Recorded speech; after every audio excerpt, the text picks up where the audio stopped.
day 29 of our 30 days challenge, and in all honesty, I did not see myself showing up every day. When I started, I'm like, what were you thinking? You only have 17 contents available. Well, what are you gonna do after? But thank you guys for engaging. It's because of you guys that you guys pushed me to finish, to get to this point, because we're not done. We have one more video to go, and I have something very interesting for us today. Have you ever thought of coming to study in Russia and then you'd be like, I don't have the money, I think I can only cover my flight ticket, I don't want to also do bustle also before I can become comfortable in Russia? And you watch my previous video and be like, I don't want to go through that stress of working and paying my tuition fee. Then this video is for you. Sit tight, fasten your seatbelt, and grab a cup of drink and a box of popcorn. All right, guys. Without further ado, let's get started with the video.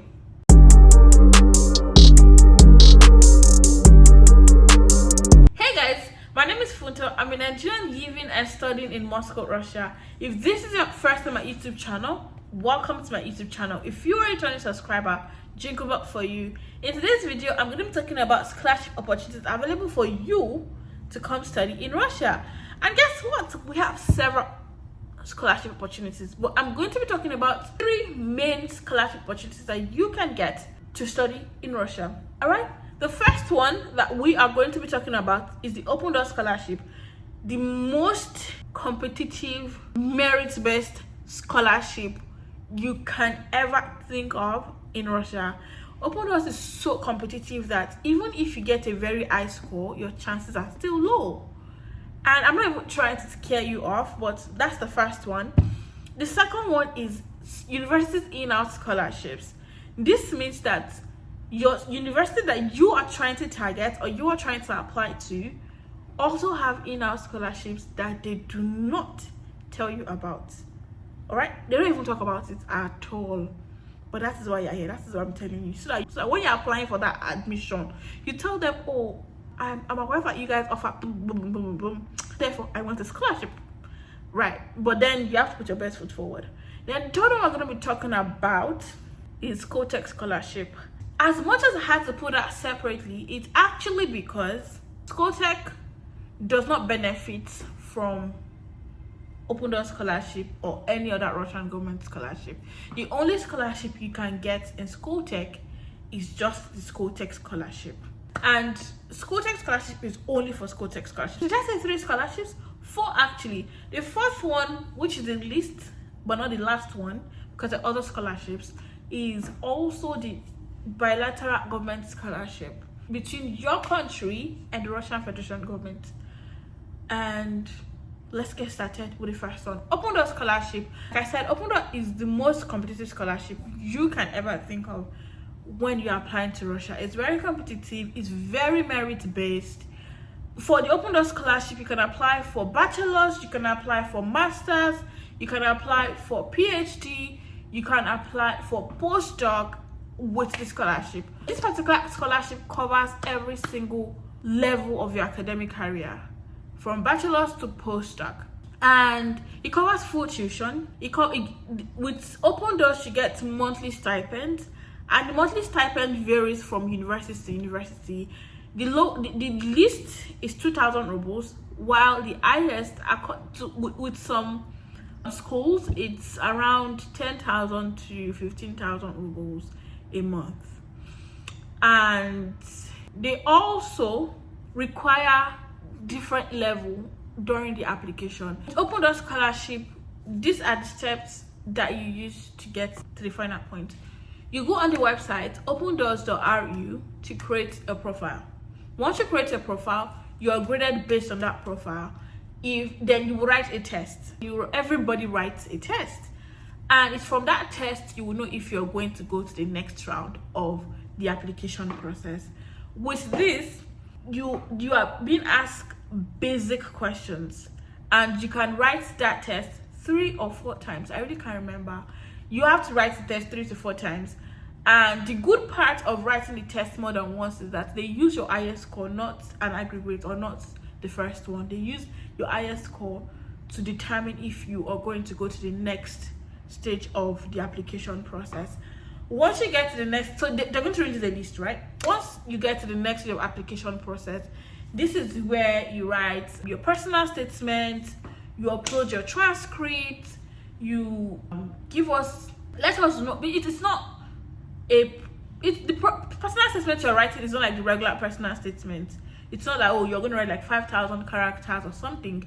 They ask you questions and then you have to like fill in the gaps. It's more like a German question where you tell us basic things, but pay attention to the key things that you need to talk about.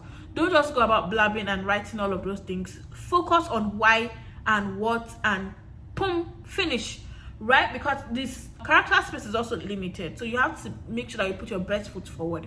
Then after that, for bachelor's and master's, that section is where, after that part is where they determine if you get qualified for the scholarship or not. But for PhD, after that level, then they also determine if your document and your qualifications is enough for you to go to the next stage. Then you do another exam where you would have to, I think I'm mixing this up.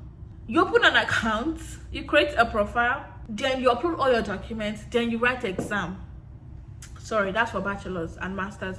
Then after the exam, after you write the exam, then for PhD, you are now going to meet with supervisors one-on-one. Good thing about Open Door Scholarship is that you don't need to look for supervisors yourself. There are going to be a list of supervisors on the Open Door portal that you can select from, majorly those that are in line with what you want to do yourself. Ensure that you're not choosing anybody because they're the ones available. Ensure that these guys are aligned with what you want to do for your research. And what I did, I don't know if that's what worked for me, but what I did was, when I realized the people I wanted to contact, that I wanted to select to be my supervisor on Open Door portal, I wrote them individually and told them about how I loved their work, how I see myself benefiting from their supervision, and how I see us working together and all of that. Literally just sweet mouthing them, basically. That's what I did.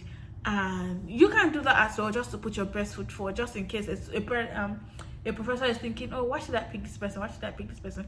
You've literally created a space for yourself in their life and all of that.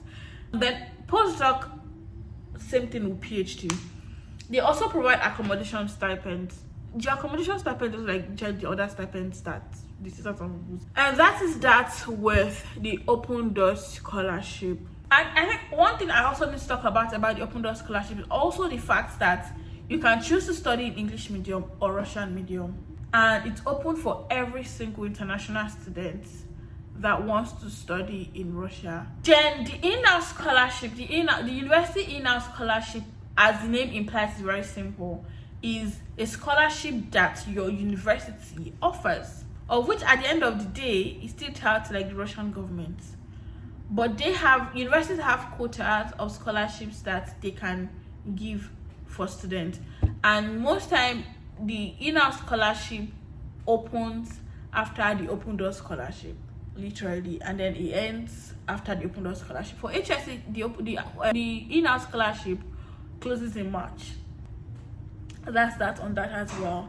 And for the in-house scholarship, you get admission, you create your application portal, and you you select that you need scholarship as well.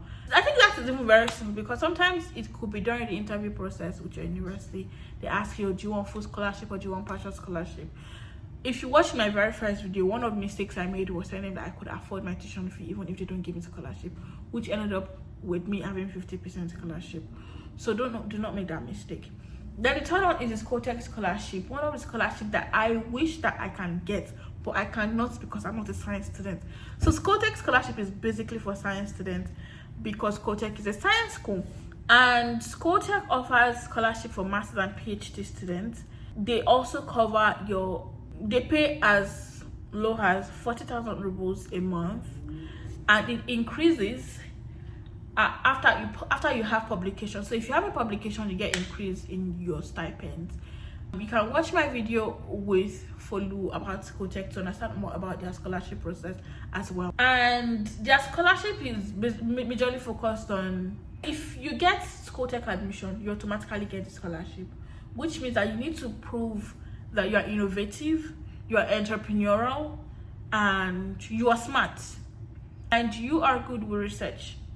These are the things you need to prove during your application process that will guarantee you a spot in Skoltech. You also write an exam in Skoltech. Skoltech also sponsors their student flight tickets. That's so sweet. And then they let their students live in a dormitory as well. What else are you waiting for?